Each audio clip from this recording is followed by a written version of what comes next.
Hey everybody, this is Rydo and we're back to Hand of Fate 2. So we're still investigating who might be the assassin amongst three people, and we've investigated the second person. Weirdly, we are like 9 clues short, and if the final level of this mission is like the other levels, there's only going to be 5 interaction points. Really only 4. And so 4 interaction points would have to have a lot of dialogue conversations to happen, unless maybe there's a level after that point where we can find more clues. Maybe that's how it's going to go. All we really can do is go forward. So returning to the inn, getting the exact same dialogue. But once Father Graffi is merely sitting and staring silently at his papers, the quill is stationary in his hands. Tomorrow evening I may die. That's different. Let's see. For the briefest moment, fatigue crosses his face. Father Graffi appears all at once very old. I hope you will know who the assassin is before then. Let's ask a couple of questions. Why does he trust me? Father Graffi looks at you sadly. Even if you were to steal the ring from my hand, you could never truly be part of the guild. No, you don't have the heart for it. Ask to borrow some gold from the guild's coffer to bribe suspects. I cannot. I'd have to lie to the guild's on the guild's records. Father Graffi jowls quiver in shock at the suggestion. Okay, so we do know that he does seem to do the accounting and the books legitimately. Alright, so we're now going on the job with Rowena, who was the one that we knew we were going to have to bribe. The other character, we thought we were just going to get him drunk, but we never even saw an opportunity to get him drunk. So I don't know how that was supposed to go down. Rowena has been tasked with kidnapping the child of Lady Fielding as they journey to the capital. You note the meeting point on your map and retire for the night. Interesting, this is a different layout with 6 locations, which that is much more believable, would lead us to getting 19 clues. Let's go forward. Alright, once again we have arm wrestling. You enter a competition of strength at a fair. A gold prize is available to the winner. This really would get us more than enough gold for bribing if we can win. And I'm noticing here that there are glowing little chips of this hexagon highlighting, which means to me that there actually are like 5 or 6 times you have to do arm wrestling to unlock things, which maybe that indicates every time we see a chiplet like this, there is always 6 different times you have to succeed at the event, and in this case you have to do it in a row.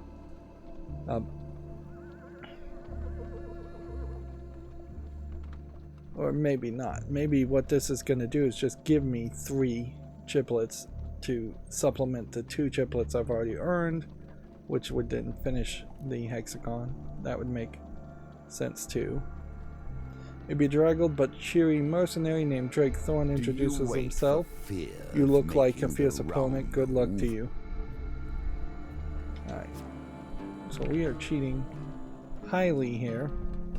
And it honestly doesn't feel like they could have had 2 more arm wrestling events since the target already is 18. That would mean we'd have to roll 3 6s to start with.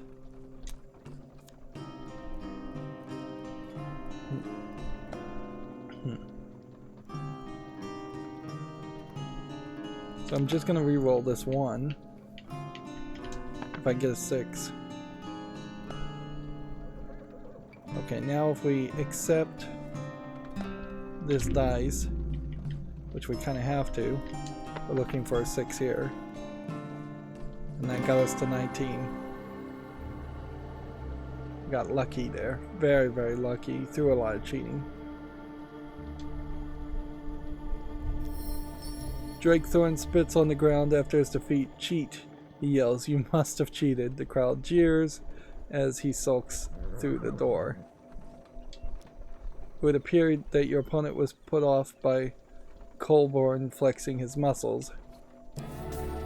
That gets us 10 gold, plus another 10 gold, plus another 10 gold, plus another 10 gold, plus another 10 gold, which puts us at a very high amount of gold now. You take your reward from the purser on the way out of the tavern. When you return, you will compete in the next round for a larger prize. Seriously, this is going to keep on going, which means the next time we do this, we're going to have to get 19, and so you would have to cheat for that to happen. And it does seem like there are going to just be 2 more arm wrestling events at this rate. That is a very tough event. And I question if there isn't a high number of players that would just never be able to accomplish that event and get whatever reward it unlocks. So our Frontier Barbut reveals a card on the field. What is that card? A death at the Mulberry Inn.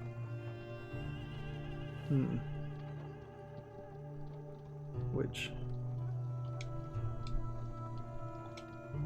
probably is not a card we want to really land on.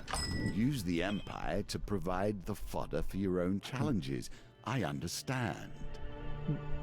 See, this is weird because the Empire contacts seems to indicate we already have 3 sections. And I seriously don't think we've landed on Empire contacts 3 times. I'm not sure we've even ever landed on it once.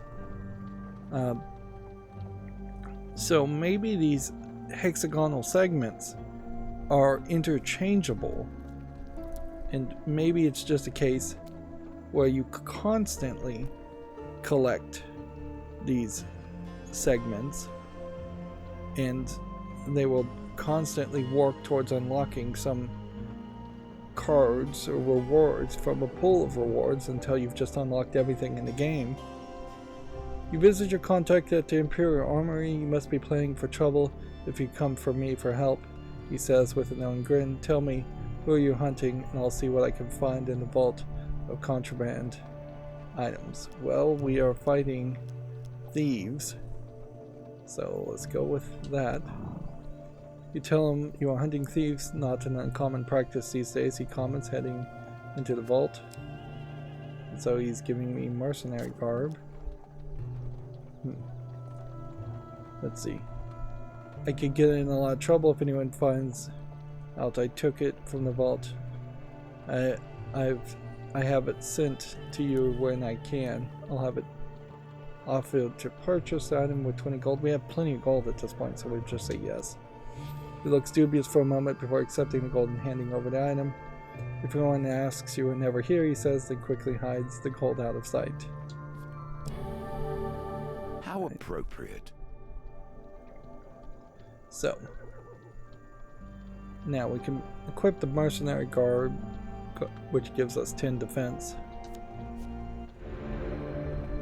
And it gives us that element. He scratches his chin and smiles. It's nice to see a mercenary taking the time to sort those lowly thieves out. The Empire can use all the help it can get. Okay. That worked out well. The market bazaar is a hive of activity. Traders from across the lands call out to passersby to sell their ware. As the sun beats down on the crowded street, you pause briefly to draw water from a fountain. You feel something tug from the inside of your tunic. Turning quickly, you discover a pickpocket making off with some of your belongings. 10 gold. You jump to your feet and catch a glimpse of the thief as they weave through the crowd. Alright, so we're going for a huge success. Let's see if that works. No, but success did. We got our gold back. Alright, you saw it. Keep your drawn stuff to theft mothers as they drop their belongings on the ground. As you gather up your things, the thief runs off back into the crowd. We needed to have gotten a huge success for that to work, though. Well, here's an interesting thing. We need to know what that deadly Inferno card is, but it may very well be a very bad card. And we're ambushed by goblins again. Seems like we're constantly getting attacked by goblins, so you would think you would be asking about the goblins more, or trying to figure out what's going on with the goblins.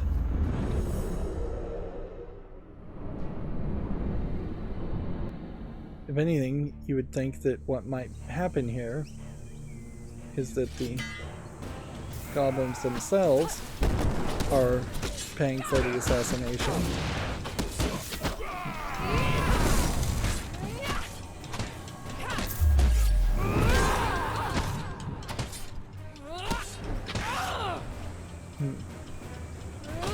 It still feels very button mashy and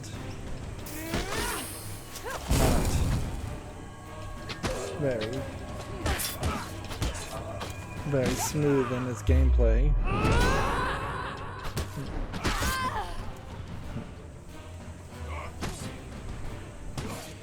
All the little tweaks and visuals of being in different environments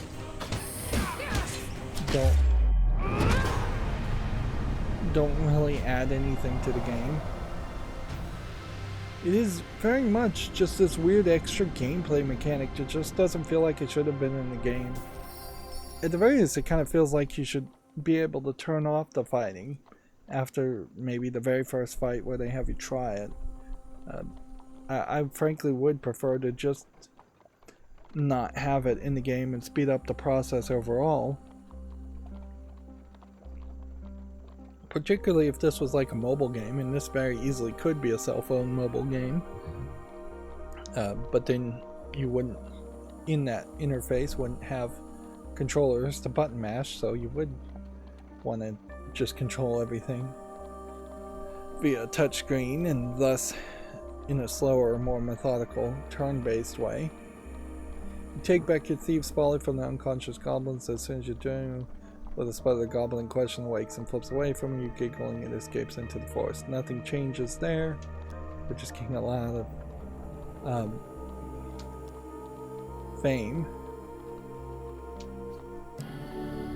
We have Winter's Bane, which we might as well equip.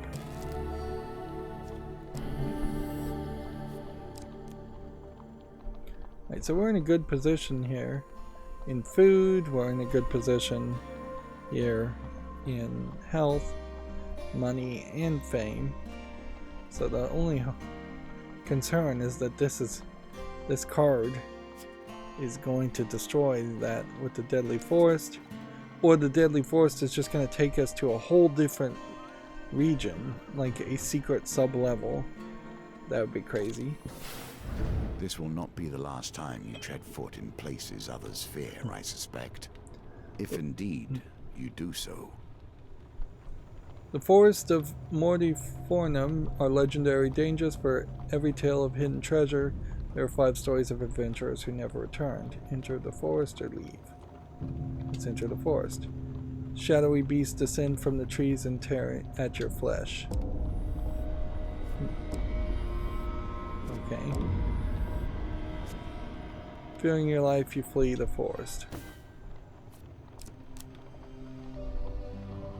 Okay. So now it's the time for a choice. Either it's murder at the end, or it's do the mission, and I think we probably should do the mission first. You and Rowena need not travel far before finding the gilded carriage traveling along the Imperial Road. The carriage is protected by a contingent of guards. Defeat all the enemies before the timer ends to impress Rowena. Heavy weapons are recommended against the Empire. Okay. What do we have? It would be heavy. It would be a 19 versus Winter's Bane.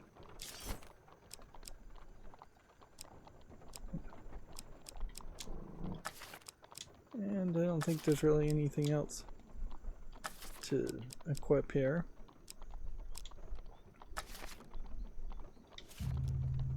So let's just start. Is Rowena gonna actually fight with us? I don't think she is. No, she is. Right, so immediately you're just gonna want to like right bump and left bump and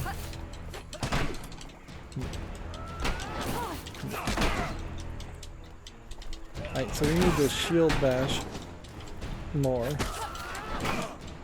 because my attacks here are not working. Well, part of the problem is I'm hitting the wrong buttons.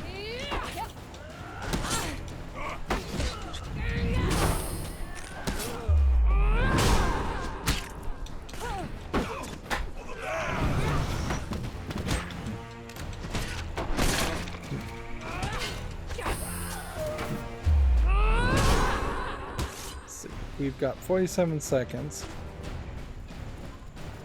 but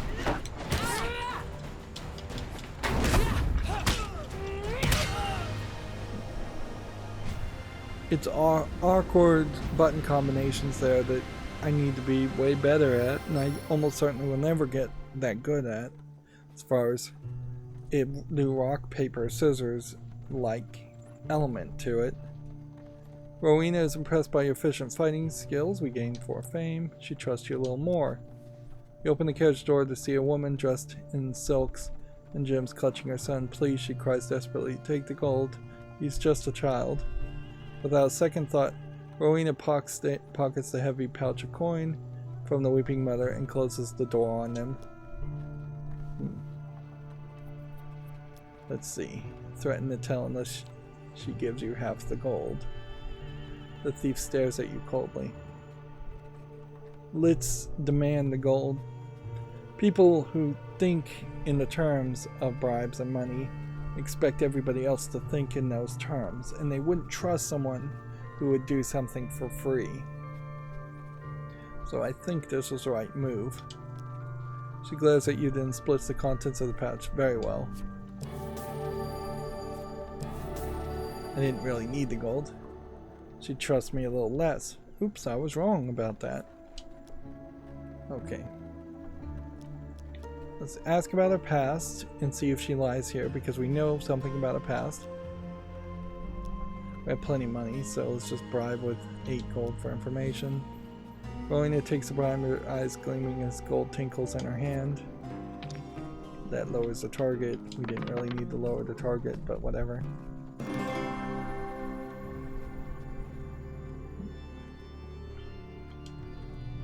Move forward. Yeah, the fact that it's pausing there to hit continue. There's a lot of times here where it probably should just not require me to press continue, or maybe there should be a way to toggle that on, but by default it should be off.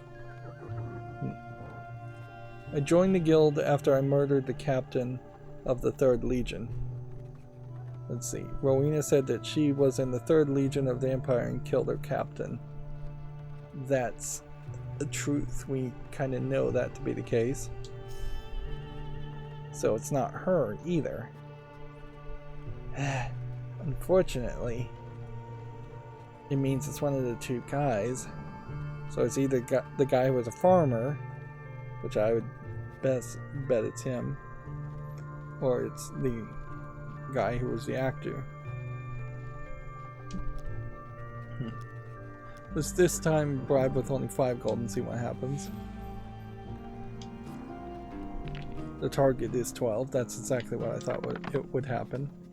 So you are paying like 3 extra gold to reduce the target by 2, which is probably worth it. He sits in his finery counting coins. I expect he will do so until the day he dies. She considers you for a bit. I wouldn't trust him so much. He is in a guild of thieves just like us after all. Let's ask about his favorite food. Just bribe everything.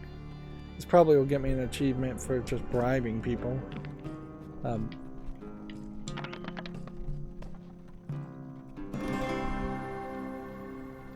The only thing I could think is it would be a weird twist if all of a sudden we needed a bunch of gold at the end for something else. Roasted apple. We're getting all these answers about favorite food, but we haven't seen anything that shows any food. Let's see. And we're just gonna have to memorize their answers because they're not even being considered as clues. Maybe they would be clues if we did the murder at the end plot and then we found some piece of food, and then we would have had I have family in the capital. I do not talk to them.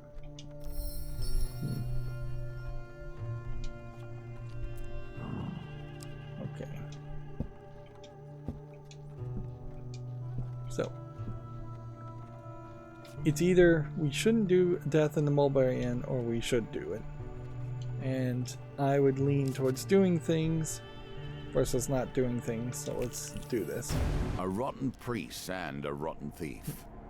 Expend the effort to save him and watch thousands wail as they lose their hard-earned wealth. So we could return to the Mulberry Inn there with a death at the Mulberry Inn, or we can go here. Oh, I guess we don't have a choice. So this is the end. As things so often do, suspicion turns to violence and violence to death. Still seems like we could get something more gold. to our table than Callus once did. So we enter the inn, find Father Galfrey in his usual place next to flowers. You seat yourself opposite to him. He looks distinctly calm despite the foretelling of his death tonight. You watch Borden, Rowena, and Grindon roaming about the tavern. Find and eliminate the assassin before they eliminate me. However, I cannot be responsible for what may happen if you accuse one of my silencers wrongly. The red candle upon the fireplace burns tall. Let's see. I don't really think there's a real need to review the clues, but maybe we should do it anyways. Galfrey said Borden has worked for him a long time. Galfrey said that Borden will spill more truth when drunk. Galfrey said Rowena has worked for him a long time. Galfrey said Rowena it was in the 3rd Legion of the Empire Army. Galfrey said that Rowena will always tell the truth for money.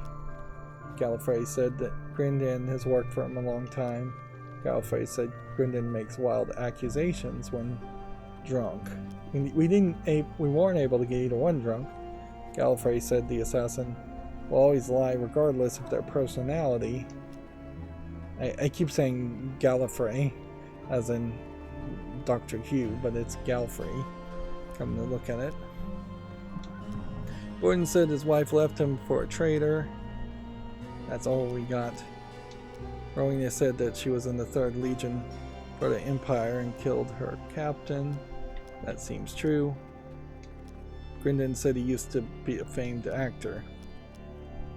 So, I think Borden is probably our assassin. Let's talk to Galfrey about the details. Let's see. I advise you not to waste your time. I have very personal stake in your prompt success. Let's see. Hear about the death threat again. When the red candle burns out, on this last evening at the Mulberry Inn, the false priest will have his sins appeased. That is fairly cinematic, and maybe it is the actor that should be that we should accuse. They are thieves at the end of all of it. Gold is what they want. If that fails, I find that fools often spill their secrets when they drink. Let's see. Offer to stand guard beside him all night. Let's go ahead and offer that. They will merely kill me another day. No, this must end tonight. Okay. Red candle burns towel. So, it might be a case where we could approach the other characters and talk to them without accusing them. But if that isn't the case, then we should just approach Grindan. I think it's Grindan. On very little reasoning, but we do have a lot of money.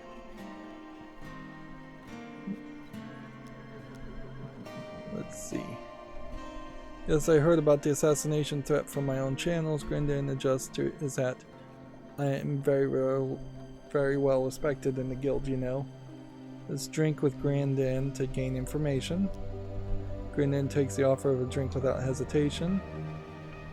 So, I assume we're trying to hit that for a huge success. You have done well. Come to think of it, the soothsayer here told me not to trust the color red.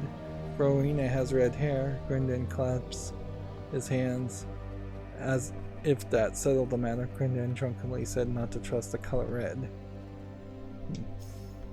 Red candle burns tall.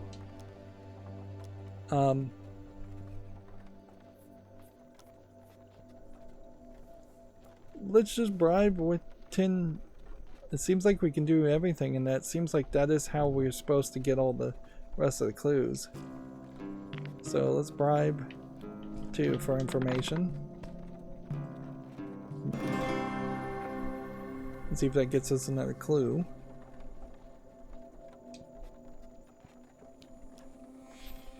Let's see, you hand the money over. I saw Borden looking very suspicious the other night. He must be the culprit. Red candle burns tall.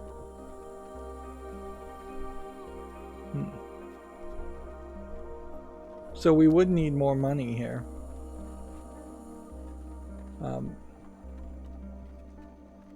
Yeah, we're just not going to have enough money to do everything. So let's approach Rowena. Let's see what we get when we drink with her. Do not drink, it dulls the senses. So that was a waste. Let's bribe her with 10. Back to the bones. I hope you have learned to be their master.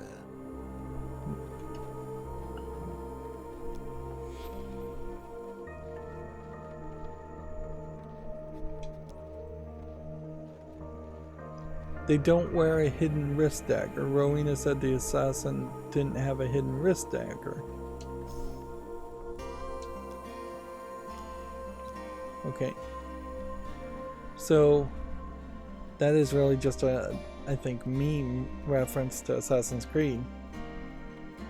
So really, to get all the clues, we would have had to have a massive amount of money, and the only reason we ever got a massive amount of money was because we did the arm wrestling event. Let's see. We'll approach Borden and drink with Borden. Okay. Mess that up. I feel that you're trying to get me drunk to gain insight on something. I'll be honest with you, I know very, very little about what goes on around here. Red candle still burns tall.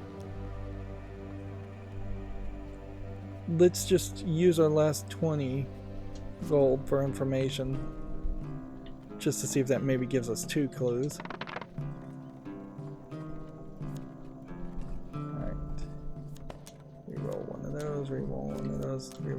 those, actually.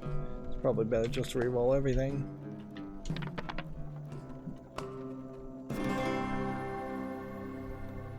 A win here sets the tone for your challenge. Okay. So that's the last big chunk of money we have. We also only have one food, if that matters. The gray-eyed fellow only began working several days ago. I'm not sure what his story is. Of all of us, I would suspect him the most. Borden said that Grindon only began working for the guild several days ago. Okay, so we know Borden is the assassin. Red candle still burns tall. We could try and drink with him, I guess.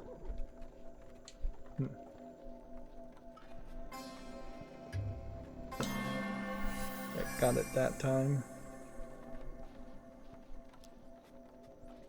Drunken Borden pulls you in close and whispers fearfully, "Don't let her hear this," but the redhead is ruthless. She infiltrated the 7th Legion, not the 3rd Legion, as an Empire soldier for 6 moons and killed her commander in cold blood. It was the 3rd Legion, not the 7th Legion. So he's lied twice.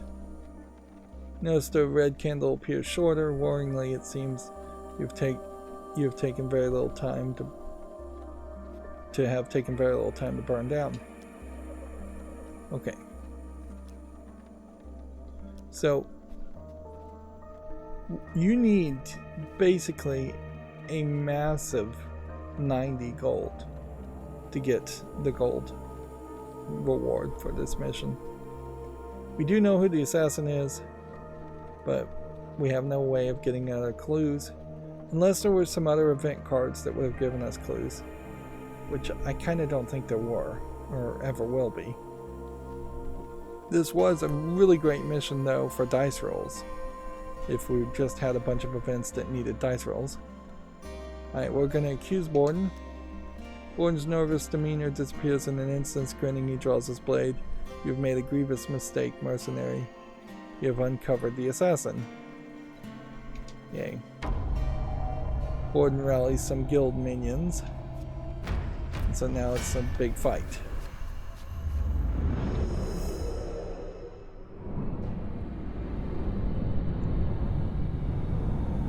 S of Greed, silenced.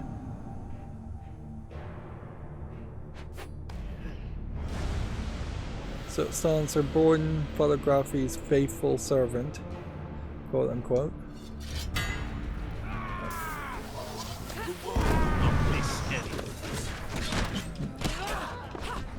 Probably did not need to be using the weapon I have.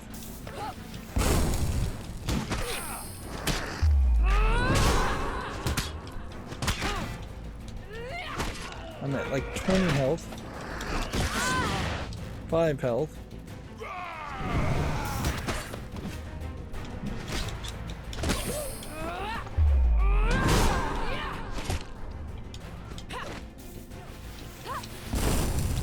Get rid of this guy.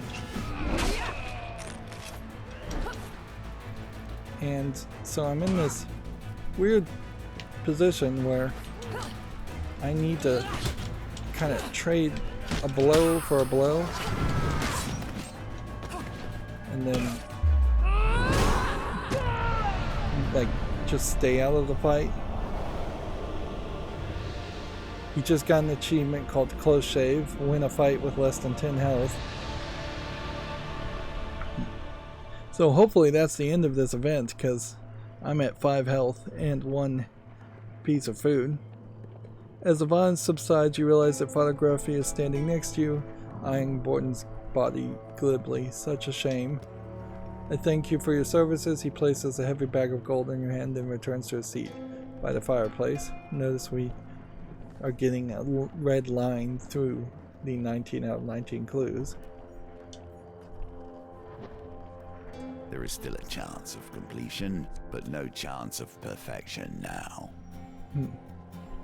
And see, he really didn't need to say that line of dialogue. He should have been locked out of saying that since the mission's already over. And so that's the Hierophant, which really doesn't have anything to do with popes or men of real high esteem. I guess for the Thieves Guild, he might be the closest to a Hierophant, but they're really stretching the metaphor here just to make it line into the tarot card, Major Arcana. More cards, more choices, more tokens to unlock. So, for surviving your foray into the Thieves Guild, we've unlocked Borrow, Fallen Treasure, Soothsayer, Trading House, and Dark Alleys. We have also unlocked a Cry of Victory, Thieves' Folly, Mask of Holy Fortunes. I'm not sure we'll ever really do anything with Thieves' Folly again. And Sacrificial Blades. For exploring the land, your supplies have been added to. We now have Good Fortune, gaining 10 gold, Health Tonic, gaining +5 max life, and Merchant's Ring. So if you have a clue as to what the next mission is going to be, you can now increase your gold, or your life, or your food. Although that may not be that helpful in the long run. Now we have a triangular symbol coin.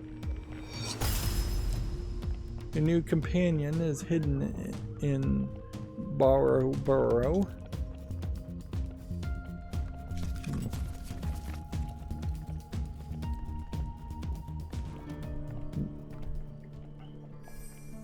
So that is yet another silver thing. Hides, and with him the secrets that underpin your history. We will explore them together. And see, when we finished that, it lit up this whole area way better, but now that we're like highlighting and in adventure mode, you can see the whole map is just fully lit up. And so the game is very intentionally making everything rather dim, but not dim enough like you couldn't possibly see what was going on.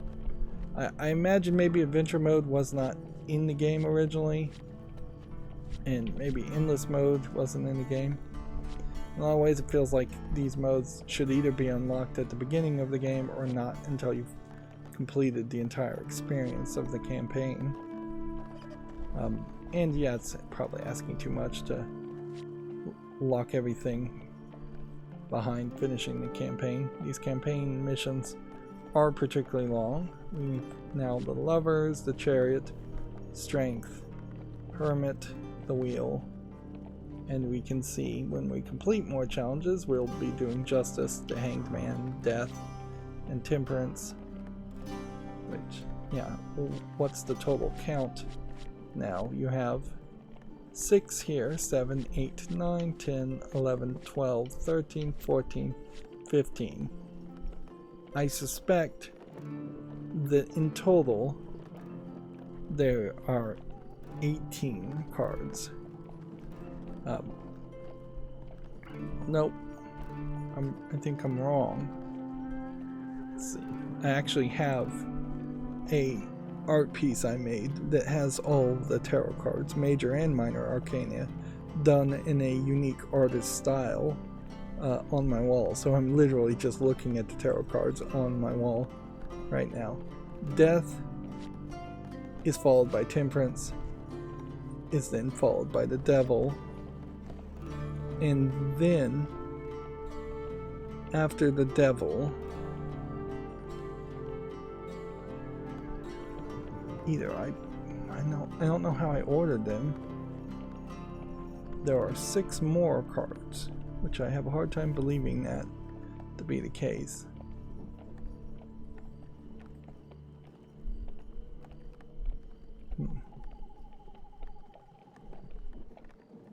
Yeah, that doesn't make any sense. I mean, I guess there could be 6 more cards after the Devil in the Major Arcana, and then it would just go all the way further to where it says left to move and A to select. Which would just mean we are really, really far away. Yeah.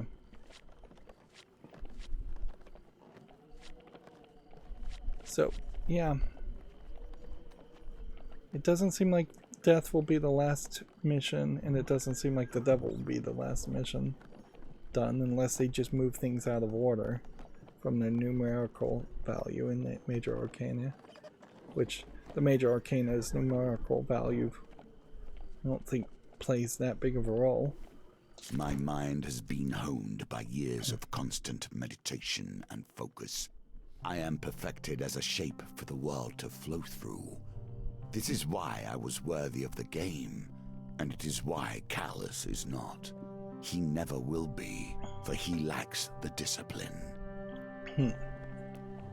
Okay. So we're back to deck building, and in this case the companion is locked. We're going to keep Oswin safe from his murderous lover, and there will be undead lackeys.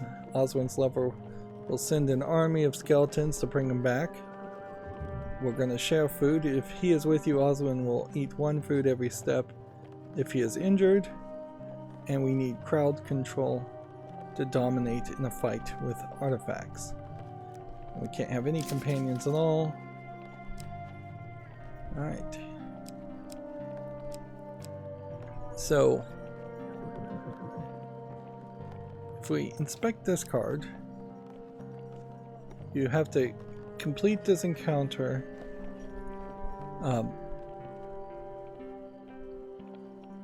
to get via dice gambit to unlock a new card. And so we do know that Deadly Forest is a deadly card, so it's probably not one we want to deal with. And I feel like the move here is to probably play cards. We can't play this one. We can't play this one. Can't play that one. We have failed so many times on this Market Thief just because we're not affecting the card draw. It's not worth doing that anymore.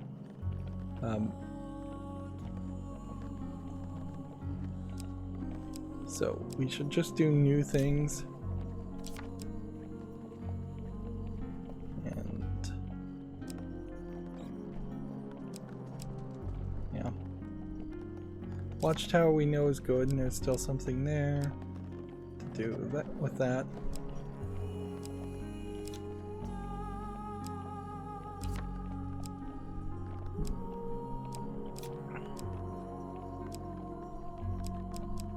Yeah.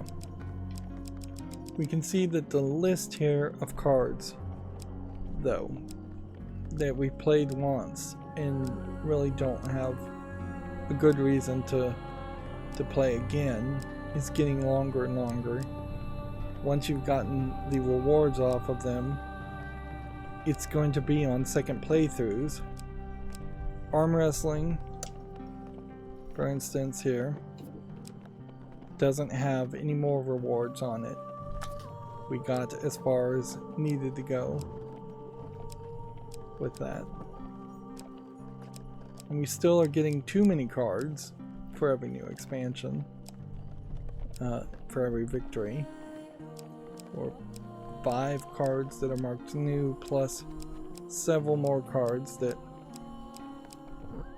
would be helpful.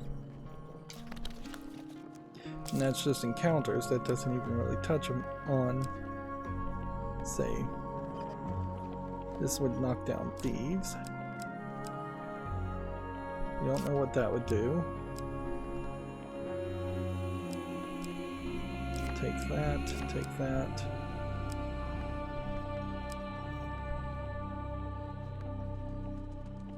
Let's take that. Take that one. Take that one. Okay. We'll take that one. Decent amount of items there also. And I would assume the move is probably to take food and take those weapons.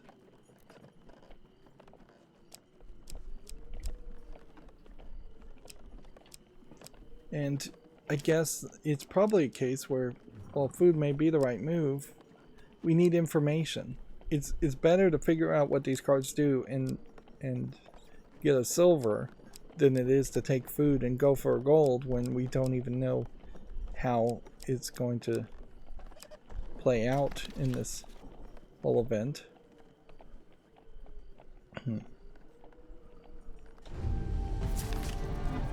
So we'll start with that. In the darkness of my temple, I labored upon this game, devoted to its mysteries, plundering its secrets, crafting it anew for every foe who faced me. If I have ever loved, it is the love of service to a greater ideal. So then the story goes, and that is how we fell in love. In retrospect, the potatoes had nothing to do with it. I merely wished to speak of their starchy beauty. 3 moons ago, you came into the company of Oswin, the potato farmer. He grabbed your arm and explained that his beloved wanted to send him to the final death so that they could be together in eternity. His desperate eyes and the promise of his family's magical sword convinced you to accompany him. Now you walk the road to his village, where he claims he will be safe from his dearest sweet potato. The farmer gnaws at a raw potato. Coin slave. They're using that phrase coin slave instead of like sellsword, which is a phrase I actually have heard before. Could we visit my kin on the way to Nightshade Copse? Is that supposed to be corpse? There's no R. It's C-O-P-S-E. Copsey? Rumor has it that he's in some kind of exploding ball. Exploding ball? He's made some kind of exploding ball, like a grenade, I guess? He scribbles a note on your map. Well, it's on the way. Interesting. Farmer crunches thoughtfully on a potato. Ask him what will happen to his farm. Well, my farm isn't here. It's in Nightshade Cove. Feels like there should be Cove where we're heading. I was merely visiting the city for a regional biennial root vegetable festival. This is going to be some of the most boring dialogue ever, I think. Ask if he's visiting his uncle is necessary. No, but he tends to be quite crabby if I don't visit while I'm in the area. And then we continue our journey. Wonder how how easy it will be to keep Oswin alive. So Oswin's health is at 100. And so we're probably just going to end up acting like a protector in this entire scenario, which is something different. And I do think that definitely needs to be rewarded, in that every single one of these missions feels like it is a unique, bespoke idea and twist on what Hand of Fate would have offered you, where Hand of Fate would have been very much more generic. You're going to find a bad guy and you're going to fight a bad guy, and there's not going to be any real twist around it other than that. And certainly the fact that we have like 11 achievements now out of 99 highlights that there is probably a massive amount of game to be had if you're willing to put up with Hand of Fate 2 long enough to actually have it all. That being said, we have been through like 10 episodes now, and I only have 11 out of 99 episodes achievements, which that would imply 90 episodes potentially of gameplay, and I definitely am not willing to play 90 episodes of Hand of Fate 2. More realistically, we've done maybe a third of all the missions, so we're looking at maybe 20 more episodes probably slightly more than that, which is much more reasonable. It's a big game, certainly. Perhaps too big of a game. That is certainly the argument that always gets made when you see a game with DLC, is whether or not the DLC that was added isn't just overinflating a game, and that content might have been better suited in the development of a Hand of Fate 3, a theoretical Hand of Fate 3. But yeah, I guess it's so far so good. I do wonder though if this isn't going to start to feel very repetitive, and I'm going to start just trying to move faster and faster through missions, skipping the dialogue completely, not even reading it the first time through. That is definitely a possibility. Anyways, that's going to be it for this recording. As always, I ask you to like, share, subscribe, and keep on watching. Thanks.